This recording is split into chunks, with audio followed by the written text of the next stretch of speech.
Someone asked me this morning to explain the reason for atheists say the darndest things, and I realized the website, and I realized I don't take enough time to do that. I expect you to go to the full website and find that, and I shouldn't. So let me give it to you briefly. I have one goal in mind with atheists say the darndest things. One is to fairly represent atheist thought in today's world, because they don't fairly represent it.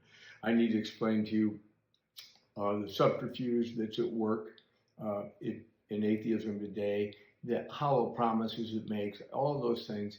They shouldn't be afraid of some old man dissecting what they think fairly when they seldom do it themselves. If they would police themselves and tell you what that meaninglessness is at the heart of all of this, and purposelessness, and all the other things that go with it, the incredible miracle they ask you to believe in when something comes from nothing, and that somehow we have order out of chaos, and we get minds out of mindlessness.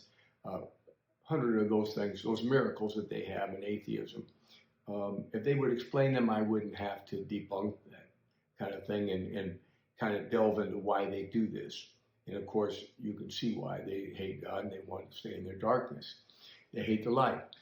But I'm saying that because this site is meant to equip Christians to be able to discuss matters that atheists believe with atheists or unbelievers. There's very few atheists in the world, real card-carrying atheists.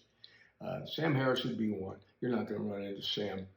You're going to run into the college kid who thinks he doesn't believe in God. He calls himself an atheist. He has not one single idea what atheism really holds.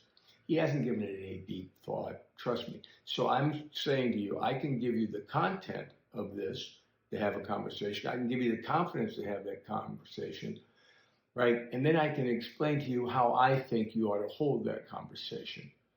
Unemotionally, not attempting to win, always trying to educate and persuade. And I will build the confidence in you that the little bit you might know after we talk through these things will seem like a mountain to that poor soul who doesn't know anything about atheism except that he calls himself an atheist. It's like me putting on a Lakers jersey. I think right away you'd figure out I'm probably not a Laker. Well, I know that when I see a young man or a young woman and they say to me, Mr. Moore, I'll ask you this question. And right away I'm like, okay, this is just a pseudo-atheist.